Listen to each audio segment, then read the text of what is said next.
First question. What's going on, DESUS Mero? Shout out to you from Toronto, Ontario, Canada. Just got one question for you today. Once we're through with this quarantine, where's the first place you're gonna go travel to? Ooh. Bro, I'm going to DR. Woo! Shout out to you, my brother. Shout out to you for wearing a Knicks cap in Toronto. You are a brave man. I wouldn't do that. For real. Okay. Wow, you're really trying to get banned from OVO Fest. The first place that we're gonna go after quarantine. Like travel? What? Does he mean travel or like local? Either or. You know what I'm saying? Travel wise, I'm definitely going to Dominican Republic and recreating that boat trip movie scene that went viral for very wrong reasons. Yeah, I'm gonna go to Maui. I need to go back there. Shout out to Maui. They have fresh fish. And also, I was out there so long, like I forgot about America and New York and all that stuff and my problems. And when you're in Maui, the day starts there. It's like 2:00 in the afternoon in New York, so you miss everything. So it's the most relaxing place on earth. So I'll be back there. And when you go there, you start after 2 days. You're like, I could live here. And everyone there is like, please don't do that. But I'm gonna do that. So that's where I'm heading to. See ya. Yeah. Next question. Hey guys, I'm working at home, but did have a question. What is the most wild story or thing that's happened while you're getting food and supplies for your family or friends during COVID-19? Excellent question, my friend. And shout out to you for using a serious headset while working. Yeah, right? I was just like, bro, are you... I was like, am I on hold with you right now for the cable company? So you asked, what's the craziest story or thing that's happened while we were getting food or supplies during the quarantine? All right, I was walking back from the supermarket a couple of days ago. I'm waiting across the street, and this guy is on the phone, mad far away, social distancing, you know all that shit. And it's got to be, I want to say like 11 a.m. And he goes, are you fucking kidding me? I'll come to where you're at right now, and I'll fucking kill you. Keep playing with me. And he pulls out a knife and just kind of flicks it. But he's not flicking it at anyone in particular. He's just flicking it for the effect on the phone. So me and everyone walking past him are just like, that's crazy Bronx shit. But low key, I was like, oh, the Bronx is going back to normal. I like that. I missed this. Oh, so that's my crazy quarantine story. I have not left the crib to get any kind of food. I'm like, yo, Heather, you handle that. I'm not beefing with anybody at all. Like, I don't want any trouble with anybody. I don't have any crazy like, yo, I got into a fight at Target over the last bag of marshmallows, because I'm like, I'm not even leaving the house, bro. Like, also, I feel the good thing the now, wildest thing that happened is just I almost lit the house on fire. I was trying to make pasta the other night. Also, the wild thing now is, since we got to walk around with masks on, you could be mad rude to anybody because they don't know who you are. So there's mad at you out there who's got cursed out by DESUS, and you don't even know. You're probably watching the show right now, and you don't even realize I called you a stupid asshole. Move the fuck back in aisle 3. So you fucking schmuck. They're like, wow, that guy just called me a racial slur. That voice sounds familiar. Is that Charlemagne? Anyway, next question.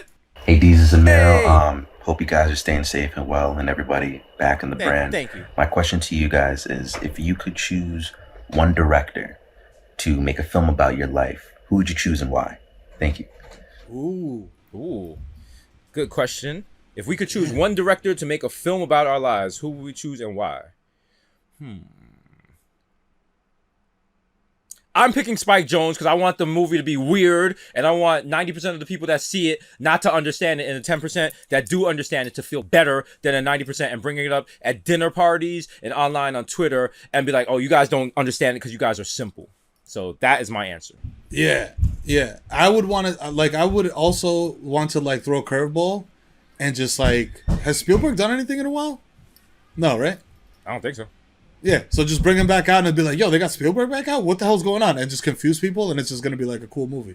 But just the hype surrounding it will be, you know what I'm saying? Out of control. And mad people sign NDAs, and we get into like mad litigious shit with people. Beautiful Hollywood shit. All right, next question. Being in quarantine, you have the option to play one album and one album only, which will play repeatedly until lockdown is over. So you're listening to it whilst cooking, you're listening to it whilst showering, doing everything you do. What album would that be and why? Prodigy HNIC. I actually had this discussion the other night. I was trying to figure out what album can I listen to nonstop over and over and over and not get sick of. I wanted to say Jay-Z Reasonable Doubt, but that's not the case. So I would, and I thought about it, it would have to probably be Outkast's Aquemini. because I really love Spotty Dopalicious, and also it's got so many great songs. Got the song Skew It on the Barbie with Raekwon. It's just a great song. It's a great album. It has many different forms of music, so it's like carrying multiple albums around. And that's my answer right there. You said Prodigy? Yeah, I went with Prodigy HNIC just because it's an album that I never skip a track on. Oh, like, and also it's just like sonically, you know what I'm saying? It does something for me. You know what I'm saying? Like, it just activates my endorphins and shit, and like I can mop the floor, I could homeschool some kids and shit. You know what I'm saying? Like, come do the show. Like, I listen to HNIC before I do the show every day and do 100 push-ups. You know what I'm saying? That's not a lie at all. All right. So shout to you across the pond. Next question. I have a question for DESUS MERO. Which Caribbean father is more likely to win in a fight? The dad from Jamaica or the dad from DR? That's a tricky question because my dad would just pull up with a machete. Yeah, same and a with pistol. mine. Yeah, and it would be like a machete and a pistol. Then it would be like this weird Spider-Man meme where it's like, "Yo!" Actually, and then my father's at together. the point now he doesn't fight. He just calls people stupid and sucks his teeth and walks away. So I couldn't see him fighting. So that's been it. That's our questions. Be sure to hit up. Be sure to follow Showtime, Show DESUS MERO, and if you got questions for next week, be sure to tweet at them or or TikTok at them or Tumblr them or Fiverr them. I don't know what you kids do, but whatever you do. All right. Stay safe. Stay safe and stay off them corners. We out. What I mean?